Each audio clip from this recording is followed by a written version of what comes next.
এটা সেই কুখ্যাত জামানা আইল্যান্ড, যাকে লিটল সেন্ট জেমস বা এপস্টিন আইল্যান্ড বলা হয়। ৭২ একরের এই দ্বীপে প্রায় প্রতিটি বিলাসিতাম উপস্থিত ছিল। লাক্সারি রিসর্ট থেকে শুরু করে প্রাইভেট ডক, লাইব্রেরি থেকে সিনেমা হল, সব কিছু। দুনিয়ার বড় বড় ব্যক্তিত্বের এই দ্বীপে যাতায়াত লেগে থাকত। কিন্তু সত্যিটা এই যে পার্টি আর ছুটি কাটানোর আড়ালে এখানে কম বয়সী শিশুদের অপব্যবহার করা হতো। রিপোর্ট আছে যে এই দ্বীপেই কিছু আন্ডারগ্রাউন্ড টানেলও বানানো হয়েছিল। বলা হয় যে এই টানেলগুলো একটা বিশেষ উদ্দেশ্যে তৈরি করা হয়েছিল। হয় দ্বীপের স্টাফ এগুলো ব্যবহার করত এক জায়গা থেকে অন্য জায়গায় যাওয়ার জন্য, যাতে উপরের মেহমানদের চোখে না পড়ে, নয়তো এটা ছিল এলিট মেহমানদের জন্য একটা এসকেপ রুট। যাদের এই আড্ডা থেকে কষ্ট হতো তারা ছিল কম বয়সী মেয়েরা আর তাদের বাবা মা। কিন্তু এই ক্ষমতাশালী লোকদের নাম শুনলেই কারো সাহস হতো না তাদের বিরুদ্ধে যাওয়ার, অন্তত অনেক বছর ধরে তো না। কিন্তু তারপর মার্চ ২০০৫-এ এই পুরো গল্প থেকে পর্দা উঠে যায়, যখন কোর্টনি ওয়াইল্ড নামের একটা মেয়ে সাহস দেখিয়ে ফ্লোরিডার পাম বিচ পুলিশ স্টেশনে জেফরি এপস্টিনের বিরুদ্ধে প্রথম রিপোর্ট দায়ের করে। এই কেসে পুলিশ, এফবিআই আর অন্যান্য তদন্তকারী সংস্থা যা যা প্রমাণ পায় তা সবার রং উঠিয়ে দেয়। প্রমাণের মধ্যে ছিল গুরুত্বপূর্ণ ব্যক্তিদের নাম, তাদের অশোভন ছবি আর এপস্টিন আইল্যান্ডে যাওয়ার ফ্লাইট লগ। এই সব প্রমাণ কোর্টে পেশ করা হয়, আর এই ডকুমেন্টগুলোকেই এপস্টিন ফাইলস বলা হয়। কিন্তু প্রশ্ন হল, জেফরি এপস্টিন কে ছিল? তার কাছে এত টাকা এলো কোথা থেকে? আর সে কিভাবে দুনিয়ার সবচেয়ে বিখ্যাত লোকদের সাথে সম্পর্ক গড়ে তুলতে সফল হল? সিক্রেট আইল্যান্ডে সিক্রেট টানেল ছাড়াও এফবিআই আর কি পেয়েছে? আর সবচেয়ে বড় কথা, এত সিকিওর জেলে যখন জেফরির মৃত্যু হয়, সেই রাতে সিসিটিভি ক্যামেরা খারাপ হয়ে যাওয়া কি কাকতালীয় ছিল, নাকি তার পিছনে কোনো বড় শক্তির হাত ছিল?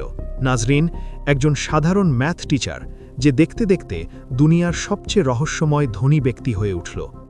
জেফরি এপস্টিন ১৯৭০-এর দশকে ডাল্টন স্কুল থেকে শুরু করে, কিন্তু তার আসল ঠিকানা ছিল ওয়াল স্ট্রিট। সে ভিক্টোরিয়া সিক্রেটের মালিক লেসলি ওয়েক্সনারের মতো বিলিয়নারদের ভরসা জিতে নেয় আর তাদের টাকা ম্যানেজ করতে শুরু করে। কোটি কোটি ডলারের কমিশন আর এলিট ক্লাসের সাথে বন্ধুত্ব।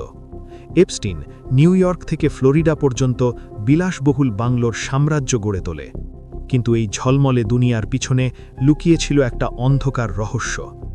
এপস্টিন তার ক্ষমতা আর টাকার জোরে নিরীহ আর কম বয়সী মেয়েদের শিকার করত। এটা এক এমন ব্যক্তির গল্প যে দুনিয়ার কাছে বিলিয়নিয়ার ছিল, কিন্তু বাস্তবে একটা ভয়ঙ্কর অপরাধী। ম্যানহ্যাটনের সবচেয়ে বড় প্রাইভেট প্রাসাদ, নিউ মেক্সিকোর ৭৫,০০০ একরের রেঞ্জ আর প্যারিসের লাক্সারি অ্যাপার্টমেন্ট, এপস্টিনের রাজকীয় জীবন কোনো স্বপ্নের চেয়ে কম ছিল না। কিন্তু তার আসল সাম্রাজ্য ছিল ক্যারিবিয়ানে ৭২ একরের সেই দ্বীপ, লিটল সেন্ট জেমস, যাকে আমরা এপস্টিন আইল্যান্ড বলি। সেখানে পৌঁছানোর জন্য এপস্টিন তার প্রাইভেট জেট ব্যবহার করত, যাকে মিডিয়া ললিতা এক্সপ্রেস নাম দিয়েছে। কিন্তু আসলে এই দ্বীপে কি হতো? দাবি করা হয়েছে যে এই দ্বীপে দুনিয়ার বড় বড় নামিগিরামি ব্যক্তি মেহমান হতেন, আর এখানে আন্ডার এজ মেয়েদের টার্গেট করা হতো। এপস্টিনের দুনিয়ায় শুধু টাকা নয়, দুনিয়ার সবচেয়ে ক্ষমতাশালী মুখও ছিল। বিল ক্লিন্টন এপস্টিনের প্রাইভেট জেটে ২৬ বার যাত্রা করেছেন, যার মধ্যে আন্তর্জাতিক ট্যুরও ছিল। ডোনাল্ড ট্রাম্প ৯০-এর দশকে এপস্টিনের প্রতিবেশী আর বন্ধু ছিলেন, কিন্তু পরে দুজনের মধ্যে শত্রুতা হয়ে যায়। ট্রাম্প দাবি করেন যে তিনি সবসময় এপস্টিনের দ্বীপে যাওয়া থেকে অস্বীকার করেছেন। কিন্তু সবচেয়ে বড় ধাক্কা খায় ব্রিটিশ রয়্যাল ফ্যামিলি। প্রিন্স অ্যান্ড্রুর ওপর অভিযোগ ছিল যে তিনি ১৭ বছরের ভার্জিনিয়া জুফ্রেকে এপস্টিনের বলে অপব্যবহার করেছেন। ভার্জিনিয়ার সাথে প্রিন্স অ্যান্ড্রুর সেই বিখ্যাত ছবি দুনিয়া জুড়ে ভাইরাল হয়। তার ফল হয় প্রিন্স অ্যান্ড্রুকে তার রয়্যাল দায়িত্ব ছাড়তে হয়, $1 মিলিয়ন সেটেলমেন্ট করতে হয়, আর অক্টোবর ২০২৫-এ তার থেকে প্রিন্সের উপাধিও কেড়ে নেওয়া হয়। বিল গেটস থেকে হলিউড স্টার পর্যন্ত সবাই এপস্টিনের সোশ্যাল সার্কেলে ছিল। এফবিআই এপস্টিনের বাড়ি থেকে ঢের সিডি আর ছবি পায়, যাতে এই ভয়ঙ্কর সন্দেহ জাগে যে সে এই বড় লোকদের ব্ল্যাকমেল করত। যদিও আইনের কাছে এখনও কোনো ক্লায়েন্ট লিস্ট পাওয়া যায়নি, কিন্তু এপস্টিনের এই সম্পর্কগুলো আজও দুনিয়ার জন্য এক জটিল পাজল। এপস্টিনের অপরাধের ভাণ্ডা প্রথম ফাঁস হয় 2005 সালে, যখন ফ্লোরিডার কোর্টনি ওয়াইল্ড নামের মেয়ে সাহস দেখিয়ে পাম বিচ পুলিশকে এপস্টিনের বিরুদ্ধে বয়ান দেয়। পুলিশের তদন্ত দুনিয়াকে কাঁপিয়ে দেয়। জানা যায় যে এপস্টিন এক দুজন নয়, ডজন ডজন আন্ডারএজ মেয়ের শিকার করছিল। আর এখান থেকেই শুরু হয় দুনিয়ার বিচার ব্যবস্থার ইতিহাসের সবচেয়ে বড় মজাক। 2008 সালে যখন এপস্টিনকে আজীবন জেলে যাওয়ার কথা ছিল, তখন একটা সিক্রেট ডিল তৈরি করা হয়। ইউএস অ্যাটর্নি আলেকজান্ডার অ্যাকস্টা আর এপস্টিনের দামি উকিলরা মিলে ভিকটিমদের অন্ধকারে রেখে এমন একটা সমঝোতা করে যেটা এপস্টিনকে বাঁচিয়ে দেয়। ফল, এপস্টিনকে মাত্র 18 মাসের সাজা হয়। আর অবাক করা ব্যাপার, জেলেও তাকে ভিআইপি ট্রিটমেন্ট দেওয়া হয়। সে দিনভর তার অফিসে কাজ করত আর রাতে শুধু ঘুমাতে জেলে যেত। মাত্র 13 মাস পর সে পুরোপুরি মুক্ত হয়ে যায়। এই ডিল শুধু এপস্টিনকে নয়, তার ক্ষমতাশালী সঙ্গীদেরও বাঁচিয়ে দেয়, যাদের নাম এখনও এপস্টিন ফাইলসে চাপা পড়ে আছে। কিন্তু এখানে এপস্টিন একটা ভুল করে ফেলে।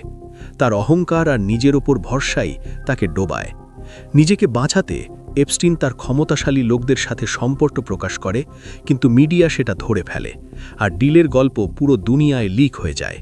সে ভেবেছিল টাকার জোরে ভিকটিমদের, মানে সেই মেয়েদের, কিনে নেবে, কিন্তু এটা ছিল তার সবচেয়ে বড় ভুল ধারণা। কোর্টনি ওয়াইল্ডের দাঁড়ানোর পর আরও অনেক মেয়ে সাহস পায় আর সবাই মিলে এপস্টিনের বিরুদ্ধে দাঁড়ায়। তারা 2008-এর এই ডিলকে কোর্টে চ্যালেঞ্জ করতে শুরু করে। জুলাই 2009-এ এপস্টিনের এক ভিকটিম ভার্জিনিয়া জুফ্রে সিভিল লস্যুট ফাইল করে, যাতে বলে যে এপস্টিন আর গিলেন ম্যাক্সওয়েল তাকে বিখ্যাত লোকদের সাথে খারাপ কাজ করতে বাধ্য করেছে। এখানে বলে রাখি, গিলেন ম্যাক্সওয়েল এপস্টিনের গার্লফ্রেন্ড ছিল, আর এই অপরাধে তার খুব বড় ভূমিকা ছিল।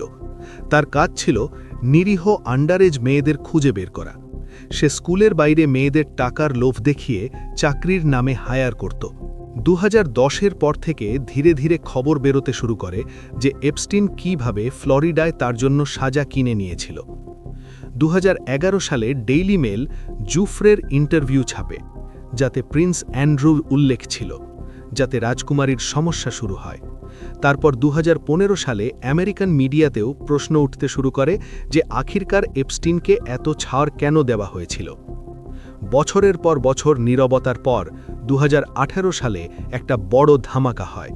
সাংবাদিক জুলি কে ব্রাউন তার রিপোর্ট পারভার্সন অফ জাস্টিসে ফাঁস করে যে কিভাবে সিস্টেম মিলে এক অপরাধীকে বাঁচিয়েছে। এই রিপোর্ট আমেরিকায় যেন আগুন লাগিয়ে দেয়। এই রিপোর্টের জন্য 6 জুলাই 2019-এ জেফ্রি এপস্টিনকে আবার গ্রেপ্তার করা হয়। এবার কোনো সিক্রেট ডিল কাজে আসেনি। কোর্ট বেল দেওয়া থেকে অস্বীকার করে। আর এই পয়েন্টে দুনিয়ার ক্ষমতাশালী লোকেরা ভয় পাচ্ছিল যে এপস্টিন এখন একে একে সবার নাম ফাঁস করবে। কিন্তু ট্রায়াল শুরু হওয়ার আগেই দুনিয়াকে কাঁপিয়ে দেওয়া খবর আসে। 10 অগস্ট 2019-এর সকালে নিউ ইয়র্কের সবচেয়ে সুরক্ষিত জেলে এপস্টিনের লাশ পাওয়া যায়। অফিসিয়াল রিপোর্টে বলা হয় যে সে আত্মহত্যা করেছে, কিন্তু বাস্তবটা খুব অদ্ভুত ছিল। সেই রাতে জেলের ক্যামেরা খারাপ ছিল, গার্ডরা ঘুমিয়ে পড়েছিল, আর এপস্টিনকে হঠাৎ সুইসাইড ওয়াচ লিস্ট থেকে সরিয়ে দেওয়া হয়েছিল। এখন আমেরিকার রাস্তায় একটাই স্লোগান গুঞ্জিত হতে থাকে, এপস্টিন আত্মহত্যা করেনি। লোকেরা বিশ্বাস করে যে তাকে চুপ করিয়ে দেওয়া হয়েছে, যাতে দুনিয়ার বড় নামগুলোর রহস্য চিরকালের জন্য দাফন হয়ে যায়। যদিও আইন সেটাকে আত্মহত্যাই বলেছে, কিন্তু আজও এটা দুনিয়ার সবচেয়ে বড় পাজল। এপস্টিনের মৃত্যুর পর নজর পড়ে তার সবচেয়ে কাছের সঙ্গী গিলেন ম্যাক্সওয়েলের ওপর। ম্যাক্সওয়েল, যে বিখ্যাত ব্রিটিশ মিডিয়া টাইকুন রবার্ট ম্যাক্সওয়েলের মেয়ে, তাকে এপস্টিনের ম্যাডাম বলা হতো। সেই এপস্টিনের জন্য তরুণী মেয়েদের খুঁজে বের করত, ফাঁসাতো আর তাদের ট্রেন করত।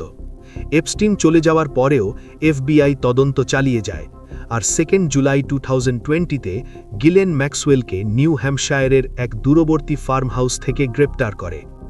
জেফ্রি এপস্টিন তো মৃত্যুর রূপে সাজা থেকে বেঁচে গেল, কিন্তু তার সবচেয়ে বড় সঙ্গী গিলেন ম্যাক্সওয়েল আইনের ফাঁদ থেকে বাঁচতে পারল না।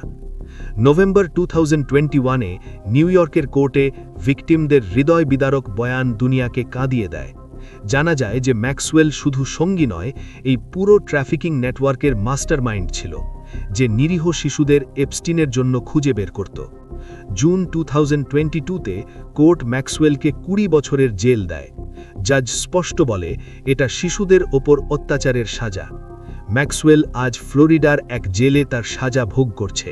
এপস্টিনের মৃত্যুর পর তার সম্পত্তি থেকে ভিকটিমদের জন্য একটা ফান্ড তৈরি করা হয়, যেখান থেকে এখন পর্যন্ত 150-এর বেশি সার্ভাইভারকে 121 মিলিয়ন পর্যন্ত ক্ষতিপূরণ দেওয়া হয়েছে। এপস্টিন তো মরে গেছে, কিন্তু তার ফাইলস 2025 সালে দুনিয়ার রাজনীতিতে আগুন লাগিয়ে দেয়। জানুয়ারি 2024-এ এপস্টিন ফাইলস পাবলিক করার প্রক্রিয়া জানুয়ারি 2025-এ ডোনাল্ড ট্রাম্পের আবার প্রেসিডেন্ট হওয়ার সাথে নতুন মোড় নেয়। ট্রাম্প ক্যাম্পেইনে প্রতিশ্রুতি দিয়েছিলেন যে তিনি এপস্টিনের ফাইলস রিলিজ করবেন। ফল, ফেব্রুয়ারি 2025-এ অ্যাটর্নি জেনারেল পাম বন্ডি দাবি করেন যে ক্লায়েন্ট লিস্ট তার ডেস্কে রাখা আছে। কিন্তু যখন প্রথম ফেজ রিলিজ হয় তখন জনগণ সেটাকে মজাক বলে, কারণ তাতে নতুন কিছু ছিল না। কিন্তু আসল ধামাকা হয় নভেম্বর 2025-এ। আমেরিকার দুটা বড় পলিটিক্যাল পার্টি মিলে এপস্টিন ফাইলস ট্রান্সপারেন্সি অ্যাক্ট পাশ করে, যেটা সরকারকে 19 ডিসেম্বর 2025 পর্যন্ত ডেডলাইন দেয় যে এই ডেডলাইনের আগে ফাইলস রিলিজ করতে হবে। ডিসেম্বর 2025-এ গিলেন ম্যাক্সওয়েলের কিছু ইমেল পাবলিক হয়, যাতে সে কোড নেম ব্যবহার করছিল। সেই কোড নেম ছিল দি ইনভিজিবল ম্যান। তদন্তে প্রমাণিত হয় যে এটা কেউ না, প্রিন্স অ্যান্ড্রু, যে কোড নেমের পিছনে লুকিয়ে মেয়েদের খুঁজছিল। 20,000 পেজের ইমেলে এপস্টিনের এক পুরনো দাবি সামনে আসে যে ট্রাম্প মেয়েদের ব্যাপারে আগে থেকেই জানত। হোয়াইট হাউস সেটাকে এপস্টিনের মিথ্যা বলে, কিন্তু নতুন রেকর্ড প্রমাণ করে যে ট্রাম্প আগের চেয়ে অনেক বেশিবার এপস্টিনের জেটে যাত্রা করেছেন। 19 ডিসেম্বর 2025-এর ডেডলাইন পার হয়ে যায়। তারপর 300 পেজের নতুন ডেটা রিলিজ হয়, কিন্তু এখনও 1 মিলিয়নের বেশি পেজ বাকি। কোর্ট আর সরকারের মধ্যে একটা যুদ্ধ চলছে। কেউ সত্যি সামনে আনতে চায়, কেউ এখনও ভিকটিম প্রাইভেসির পিছনে লুকিয়ে বড় নামগুলোকে বাঁচাচ্ছে। আজ জেফ্রি এপস্টিন এই দুনিয়ায় নেই, কিন্তু তার অপরাধের ছায়া দুনিয়ার সবচেয়ে ক্ষমতাশালী লোকদের উপর এখনও ঝুলছে। প্রিন্স অ্যান্ড্রু তার সম্মান আর মর্যাদা হারিয়েছেন, গিলেন ম্যাক্সওয়েল জেলের গড়াদের পিছনে, আর দুনিয়া জুড়ে বিলিয়নিয়াররা এখনও এপস্টিনের সাথে তাদের বন্ধুত্বের ব্যাখ্যা দিচ্ছেন। 2005 সালে একটা শিশুর নীরব কণ্ঠ থেকে শুরু হওয়া এই যাত্রা আজ দুনিয়ার সবচেয়ে বড় কারাপশন স্ক্যান্ডেল হয়ে উঠেছে। এপস্টিন আইল্যান্ডে যেটা সবচেয়ে বিখ্যাত আর বিতর্কিত স্ট্রাকচার পাওয়া গেছে, সেটা একটা নীল সাদা রঙের টেম্পল। এই টেম্পলের ভিতর থেকে কোনো অবৈধ জিনিস পাওয়া যায়নি, কিন্তু এমন একটা দ্বীপে টেম্পলের মতো স্ট্রাকচার থাকা অনেক প্রশ্ন তুলেছে।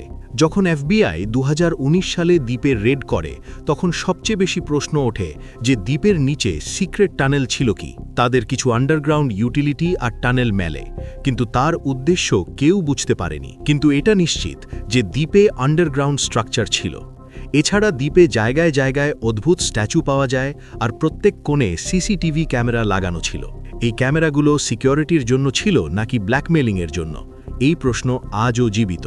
একটা হেলিপ্যাড যার উপর একটা অদ্ভুত মুখ আঁকা, স্যাটেলাইট ইমেজে দেখলে পাম গাছ দিয়ে ঘেরা একটা রিসর্ট দেখা যায়, যেটা হেলিপ্যাড আর প্রাইভেট ডকের সাথে যুক্ত।